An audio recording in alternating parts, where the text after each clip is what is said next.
Hello, welcome to the best gear for primitive camping part 6. Today I'm going to talk about something that really likes my fire, something that really gives a spark to your camping, something that really gets me hot and bothered. And I'm not talking about my sister, or any of your mothers for that matter, but we are talking about what I use to light my fires when I'm out, or to light my alcohol stove, to light my alcohol tablets, to light anything. Now, first and foremost, I always bring a lighter. I always bring a weatherproof lighter and sometimes a big lighter. Because that's just very easy and it's always good to have some kind of backup. Matches, for me, very unreliable. You have to be in a very sheltered place to actually get them to be functional. That's why I always bring a backup lighter of some sort. But my main fire lighting method has always been the fire steel. Now this is a ferro rod from Forest Fundamentals and they make their own blend. So they get to decide what they put in them, the amount of iron, the amount of magnesium that goes into it. So the striker on this one from Forest Fundamentals and the ferro rod is very good, produces a lot of big sparks, and I really like that. No fidgeting about. So today we're going to talk about this, why I bring it and how I use it, and we're going to talk about the materials I use the most in this environment that I'm in. So why is this my primary source of making a fire? Well, because it always works. It always works. No matter if it's wet, no matter if it's windy, this will throw sparks.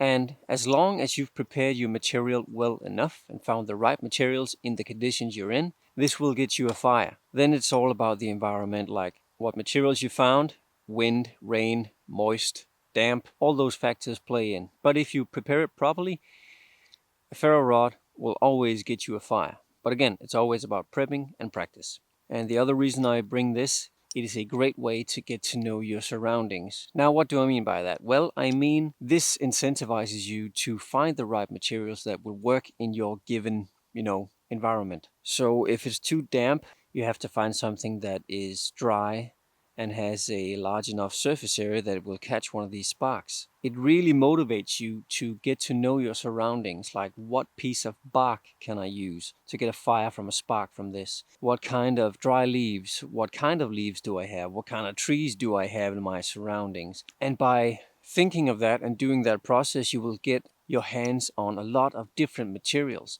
And that will just make you so much more knowledgeable of your, surroundings and that environment you frequently are in. So this is not only a safe option for lighting a fire, but it's also a way to push yourself to learn about nature in a different way.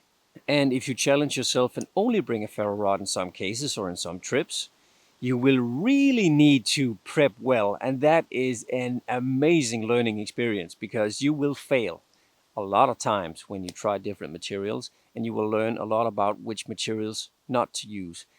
But by that process, you will narrow yourself in to actually get your hands on the material that works the best in your surroundings. And when you venture into a new environment with a ferro rod, you will get to know that environment better as well because you are forced to pick and choose what really works. Because what it really is a tool to nurture curiosity.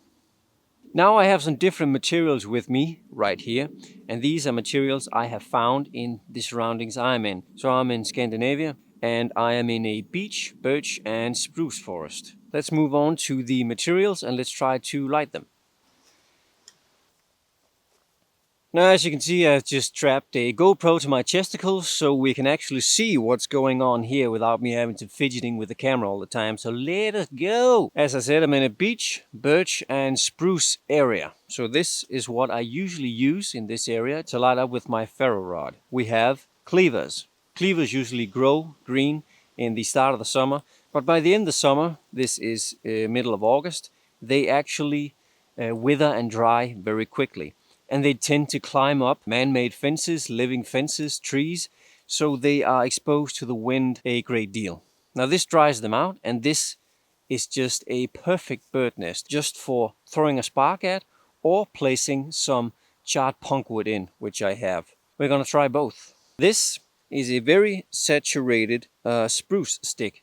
Now I just broke them off from the branches you see here. And if you can see a bit of resin or sap dripping from the point where they connect to the tree, it's a very good chance that they are very saturated.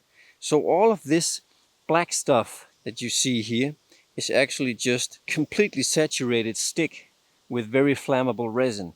So this is what I tend to use a lot of the time as well, because it's a ready available resource in the spruce forest and it just lights up like this. Also, not my best, but feather sticks. This is a blend of beech feather stick and spruce feather stick. So if you find a stick that's above the ground, you can baton your way to the dry center of the stick and then make these small shavings, so you actually have some dry shavings to ignite with your sparks. Also, the goat, I really don't often, forage birch bark, but when I do, I take a couple of sheets of this. This is, some of you probably know, hydrophobic.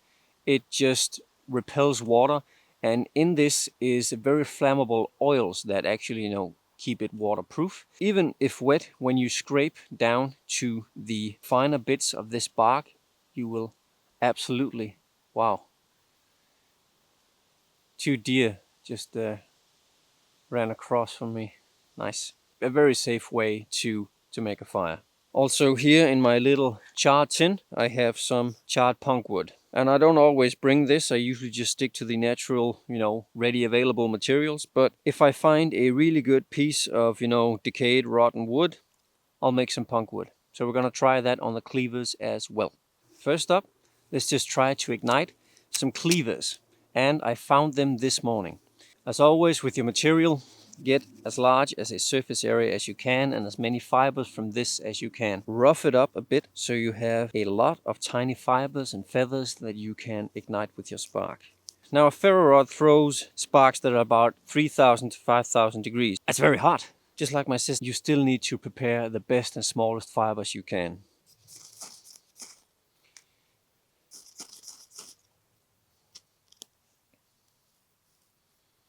Once you get these fibers into your hands, you can actually feel a bit if they are moist or not.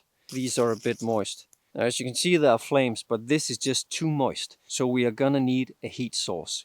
If it's too moist, like this I've just found, you can dry it out in one of your layers of clothing when you walk and build up heat. Just don't sweat too much and just make sure that it's not too wet so it sucks the energy from you instead of you drying it. This is a perfect opportunity to just put a piece of charred punkwood into our bird's nest. Get the punkwood going. Get a bit of an ember going. Ruffle up the bird nest some more. And this heat source in our ember now should dry out the surrounding moist cleavers. And let's see if we can get a flame.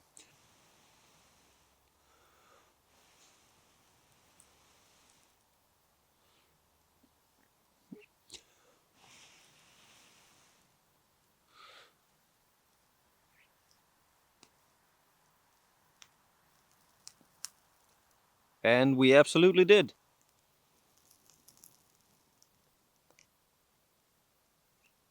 That's one way to do it. Next one, moving on to the saturated spruce branches, or yeah, you could call it fatwood, I guess. Let's first scrape. Let's just use our striker to scrape a lot of this very nice fatwood off. If I were to light a big fire, I would use like shavings that would be as big as the palm of my hand, just to be safe. Just a couple of sticks of this saturated wood, you'll have enough fat wood for at least 2 or 3, maybe 4 fires if you prep well. So saturated spruce sticks, also one of my go-tos. Of course, we have one of the safest options out there, feather sticks. Get into the middle of a dry piece of wood that has been above ground so as not to collect moisture from the ground. Make as fine of shavings as you can and then try to light them. I'm going to separate a bit here.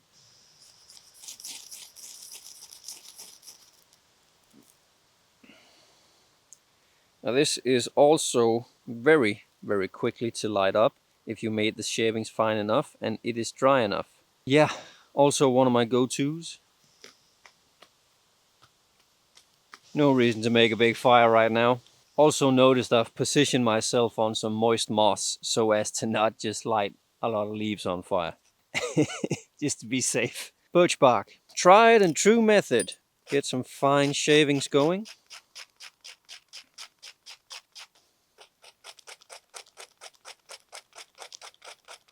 I always try to have smaller pieces on the side, so when my kind of, lint, what do you call it? Like when my tiny birch bark shavings catch, I have something bigger to throw on it.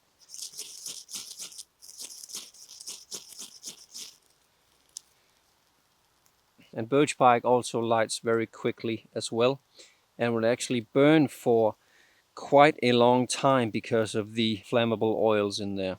These are my main materials for making fire the natural way when I'm out.